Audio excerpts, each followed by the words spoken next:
Como Deus é bom, queridos. Como Ele tem abençoado a nossa vida. E hoje, Deus me dá uma palavra que eu quero compartilhar contigo. Sobre o momento de hoje, sobre esse tempo de fim de ano, sobre o início de um novo ano, mas eu quero que você viva esse momento baseado em uma palavra.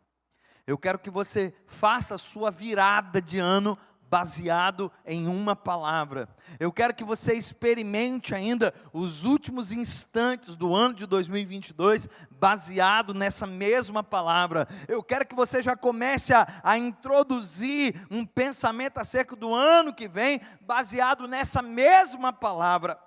E é uma declaração que eu quero que você receba, que você coloque ela sobre o teu coração e diga: eu não abro mão dessa palavra, essa palavra vai mexer com a minha vida daqui para frente. Que palavra é, pastor? O céu não está em crise. Você crê nisso, irmão?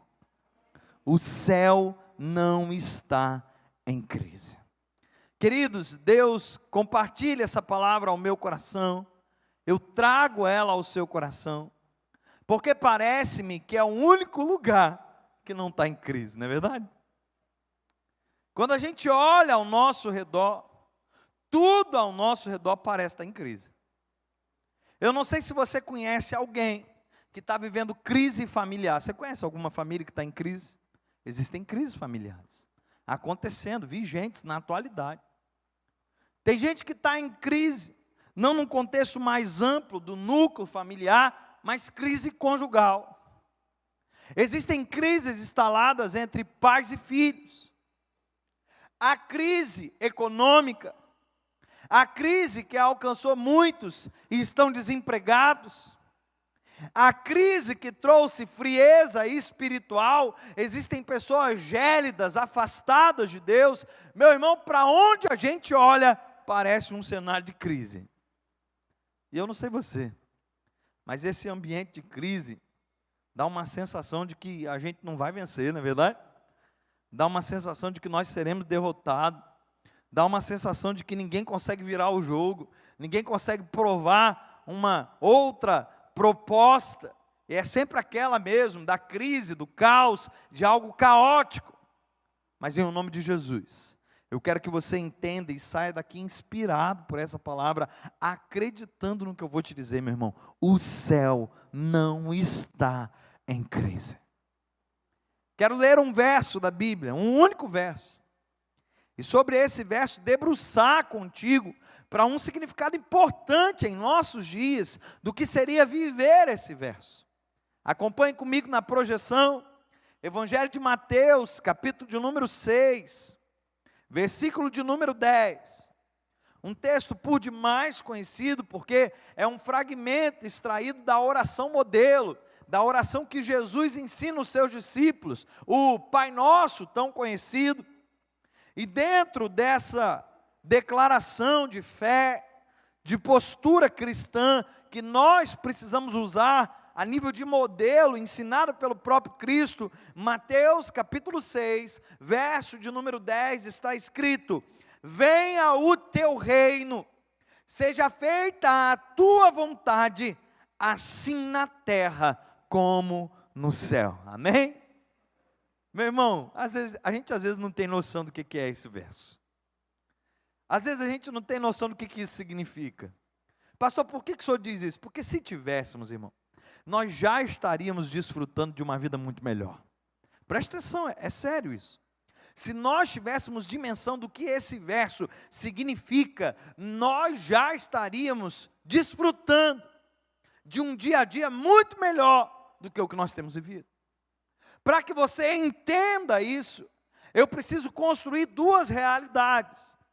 A realidade que para você será mais fácil de conceber, porque é a natural, é a terrena, é onde você vive o seu cotidiano. E uma outra realidade que é num plano sobrenatural, num plano eterno, num plano do mundo espiritual. Destaco para você então o primeiro cenário, esse natural, esse que nós vemos, esse que nós sentimos, esse que nós agimos e reagimos de acordo com ele. Nesse cenário, queridos, há uma grande intervenção de um personagem chamado ser humano.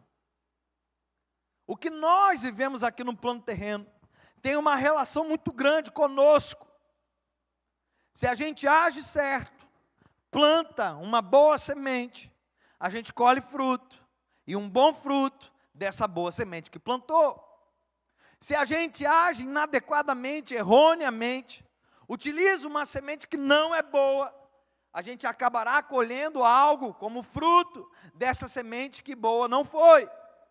É por isso que a palavra vai deixar claro para nós que não tem como uma árvore boa produzir mau fruto, tampouco uma árvore má produzir fruto bom. Esse cenário natural, terreno, cotidiano e humano é o que a gente sabe muito bem. Está familiarizado, a gente vive nele todo dia. E esse cenário, irmãos, está um caos, não é verdade? Está um caos. Uma problemada só. Tem dia que a gente pensa assim, Senhor, se eu pudesse não sair do meu quarto hoje. Se eu pudesse ficar, sabe, nessas 4 paredes, protegido aqui, eu não queria nem colocar o pé lá fora. O cenário está horrível, Deus. Tem dia que a gente se sente assim. Parece que aquela teoria da conspiração, parece que ela existe a nível mundial, mas é contra a gente. Todo mundo contra. Você diz, gente, não tem nada que eu faça que dê certo. Eu estou tentando para lá, não funciona. Aí eu mudo de rota, vou para cá, também bato com a cara na parede. Meu irmão, esse tipo de cenário faz parecer para mim e para você que nós estamos em crise, que a coisa não vai bem, que nós perdemos o controle já há muito tempo.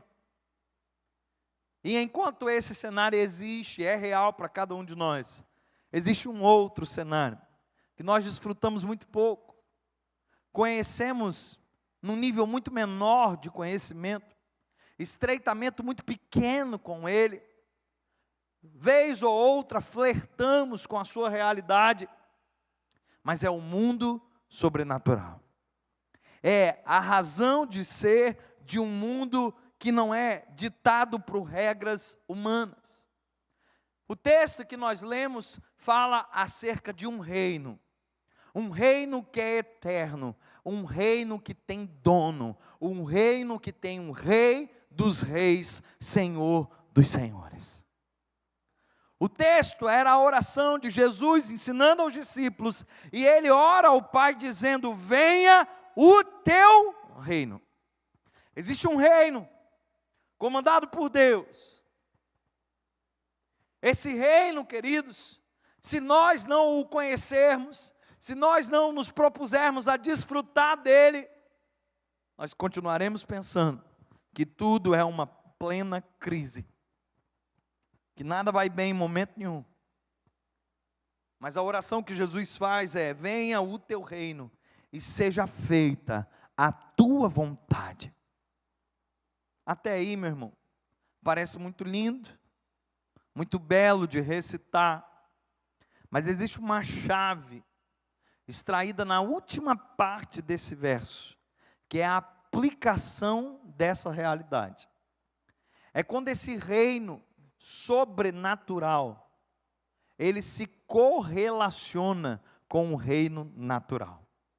É quando a existência humana é alcançada pela existência divina. É quando aquilo que para nós é abstrato e só enxergamos pelos olhos da fé, torna-se real e palpável, porque se correlaciona. E Jesus ao orar dizia, venha o teu reino, seja feita a tua vontade, e ele aplica dizendo, aqui na terra, como ela é feita no céu. E eu queria parar para pensar com você, meu irmão, se você acha que no céu está tendo algum tipo de crise nesse dia. Quinta-feira, faltando alguns dias para terminar o ano. Você acha, irmão, que tem um anjo lá rebelde? Você acha que tem alguém pensando em fazer um motim contra Deus? Você acha que tem alguém pensando em, vou entrar em greve, vou parar tudo? Não tem nada disso, irmão. Tudo concorre de acordo com a vontade soberana de Deus, que é não apenas criador, mas sustentador de todo o universo.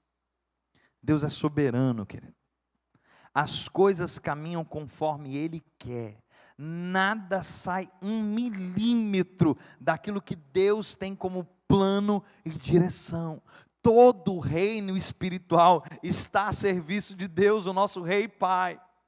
E você precisa entender que em momento algum a vontade do Senhor é contrariada.